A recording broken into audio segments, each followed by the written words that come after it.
You have to. Jeannie told me immediately that her maiden name was not as much fun as her married name. Tell me how we say your maiden name.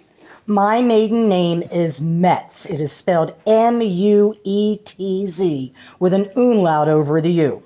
Well, there you go. I met a tall guy, and his last name was Francis. So she took that immediately. Also, he was 6'5", right? Yeah. There's a good sell. Yeah.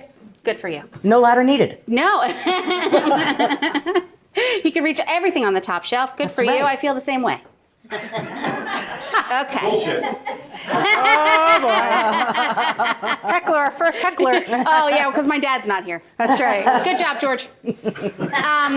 So, Jeannie, tell us a little bit. So, I made the mistake of saying that Jeannie was an herbalist. I'm never going to say that again. So, You can. Jeannie has a very long resume and a very impressive world that she has cultivated. See how I did that? You got that. Fancy. Revolving around herbs and natural healing and things like that. Now, as you can see, our theme for tonight is very specific, which is the witch's kitchen. And, you know, for many years, women who did these things across history were called witches. And, you know, the first people to get them were the pharmaceutical companies. No, I'm just kidding. No, you're right. The Salem witch trials were sponsored by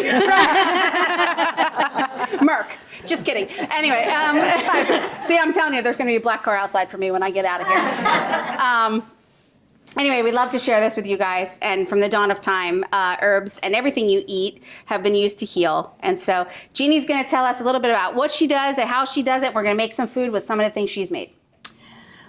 Well, thank you for welcoming me in, and thank you for inviting me, both of you. My name is Jeannie Francis. I'm a registered certified herbalist. I'm a reflexologist. I do ionic detoxes, and I'm a Reiki Grand Master. But I come from a long line of farmers in Cinnaminson. My family still runs a farm in Cinnaminson that's down at the end of my street. They've been farming since 1720. So this is in my DNA.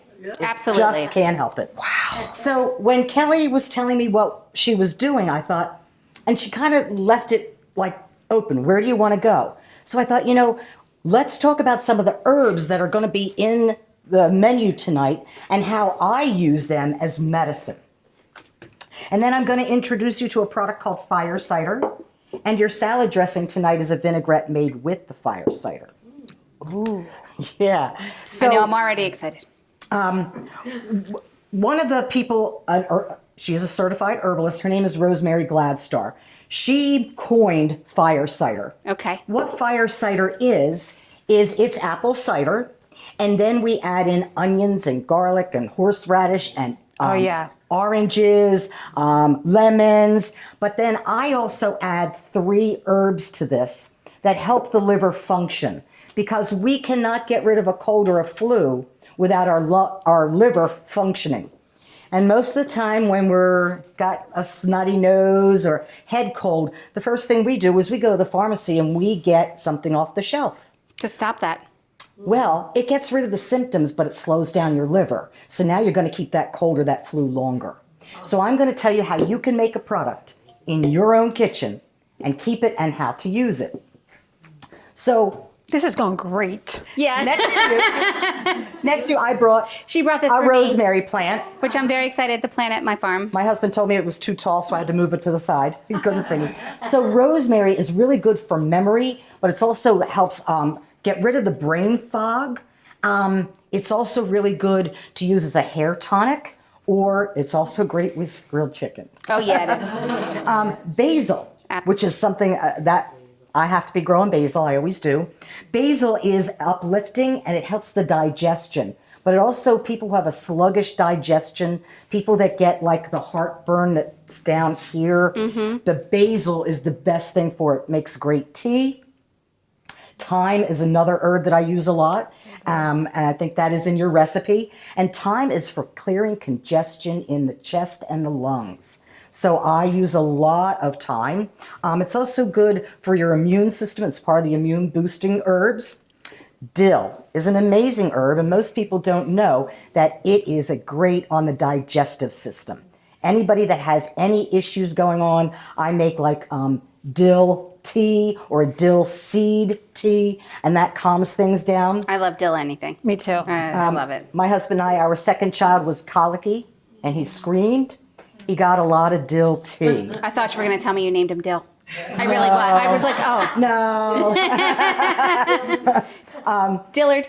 Dilbert. Dill. No. Dylan. Right, that would be a normal. Oh, that's Didn't think of that. My granddaughter, who's named after me, is Sierra Thyme. Okay, with it, Thyme. I love that. That's great. And so another herb that I like to use in helping in digestion is tarragon. Oh, Most yeah, me people too. don't know that tarragon makes a beautiful cup of tea. So I'd like to talk about fire cider and Rosemary Gladstar and how she made this product and how she offers this to people. She teaches you the recipe for free. She has put out a beautiful book that has many variations of this. When I make my fire cider, it's not that I go to the grocery store and say, oh, what do I buy? I go in my cabinets, I get my garlic, I get my onion. What do I have here? What do I have around here that I can make this product with? I had a student, because I teach herbalist, I had a student who didn't like hot stuff. So we turned her fire cider into a high vitamin C. So we did lots of oranges, lemons, we did kiwi in there. And I was surprised because a few years later she called me, she goes, oh, I still make it the way we made it in class. She goes, I adore it. So as we were talking, I thought, well, what else can I tell you about fire cider and how I use it? And how I practice as an herbalist is go by Hippocrates. You know, food is your medicine. Medicine is your healer. So when we started talking about this, I thought, well, let me make some fire cider. And then, so that you can taste it, I made it into a vinaigrette. Wow. And if anybody would like the recipes for both, I have them. You can take my business card, email me, I'll send it out to you. So what I do with my fire cider, besides make vinaigrette, I marinate vegetables and grill them, marinate meat. I take this, I'll mix the fire cider with a little bit of sour cream and mayonnaise and dip shrimp in it. That's great. The other thing I like to do is my husband and I take a shot of this, now that we're heading into the season. Every night we get a shot. And I was coming home from an herbal conference, and my husband was in the kitchen, and I see him with the fire cider and vodka and a martini glass. And what are you doing? Oh, that's great. And because we've been together since I was 17, he was 18. He knows how to, he turned to me and he goes, but you make medicine and vodka. I do. So you have to learn when you've been together for a long time when to just turn around and walk away. Christine used to make, when she juices. The she Master made some- Tonic. Yeah, the Master Tonic and a hot shot. But- So, go ahead, sorry. This makes a dynamite Bloody Mary. Oh. So Yum. I'm always thinking of how Do you can I juice it? Will you put the tomato juice in it? Or do you use that? use that right in with some tomato juice. Oh, wow. Oh, wow. Yeah, because it has all the horseradish and the ginger and all. Oh, it's my great. God. I'm gonna We should do make- that with celery juice, too. I'm so making this tonight. So Okay. how do you get the medicine in? Whether it's in a martini or in salad dressing. Doesn't really matter. So all these different herbs that we see as culinary herbs also have medicinal properties. So think about when you're eating something, what it is that you're putting in, like a fresh salad and putting in some fresh basil in there. Well, you're helping the digestive system with the food. So there are many ways of getting in these healthy herbs in a gentle way. My belief is that when I was a little kid, I was a sickly little kid, and my mom has shoved pills down my throat and medicines down my throat, and I always threw them up, you know. And I'm thinking, no, how can the body take healing when I was upset and screaming and crying? My body was not prepared to take in the healing of the products. Right. This, it's a joy to take, it's easy to take. And so why wouldn't the body then take in that healing properties from something that was so gentle to come into the body? The other thing that I like about my fire cider is because it's in apple cider vinegar, it doesn't need to be refrigerated, doesn't need to be stored, dark shelf in the back. So these are the many beautiful things that you can add to your own healing and your own foods. Think about what these properties have and how they can help you. So, and start looking at some of your culinary herbs a little differently. Go online, Google them, find out what they do, how you can incorporate these into your life. So I'm going to talk about, there's my fire cider. So fire cider, again, like I said, is apple cider vinegar. This has horseradish, garlic, a lot of garlic. What else did I put in there? What was that? Did you say onion? Onion, Orange. ginger, orange, yep, Lemon. and then my 3 herbs that I have in there to flush things through your liver are milk thistle, dandelion, and that's burdock root. Wow. I know that's crazy, but I'm Italian. You're Italian, Jeannie? No, I'm No, Irish. oh, she's Irish. I'm also I'm Irish. Irish. But the Italians have been making dandelion salad for Absolutely. a very long time. That is and it's hilarious because in this country, people are trying to get rid of dandelions faster than. Meanwhile, my old Sicilian neighbor who had a little fork thing that she would go out into the lawn and she's. And we didn't know. She taught me all about them, and they're so good for you. So good for your liver. And they're like amazing. So. Well, usually when I see people spraying things to get rid of dandelions, Oh well, I can't even talk I to those ask people. the question, so what health issues do you have? All of them. Oh, and is your dog sick? And did your And they'll go, oh, I got bad liver issues. Yeah, well, right there's your healer. And you're trying to kill it. And then well, you're spraying pesticides all over your Yeah. lawn, which is also great. So how is this healing? They don't know. People don't know. They don't want to know. Well, or they don't believe. And I am a wild forager. So a lot of our salads come right from our yard. And I've had people like, you've got funny weeds. And I'm like, no, they're all medicinal.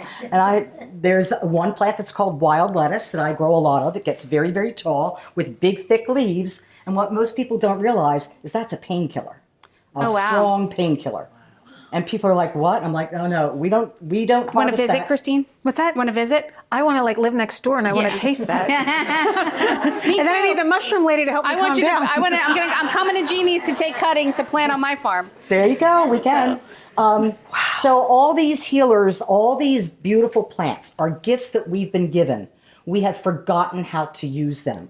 We have been never knew. unprogrammed to what our great grandparents did. And a lot of times I'll have clients, and especially if they are not from this country, and I will say, where is your grandmother from? What did she use? Go ask her. Right. Go ask your ancestors. And I've had some students of mine who come from other countries have brought me things back, and I'm like, I've never seen this leaf. What is this? So I'm always on the search. It's like, oh, new plant. Never heard of you. Let's do something with you. So there are these things out there that are at our fingertips. We have just forgotten. So, Jeannie, if they want to get a hold of you, do you have a website that people I do. can talk to? Backed by my husband. He has my business cards. Okay, great. Get a hold of me. I will send you the recipes. What's the name of your company? I own Spirit to Soul Connection. Spirit to Soul Connections. Thank you, ma'am. You're welcome. No problem. That's what I'm here for. And are you located in Morristown or? I am located in Morristown. I have a shared office, but also once a month I do detoxes at my house. In Cinnaminson. Okay.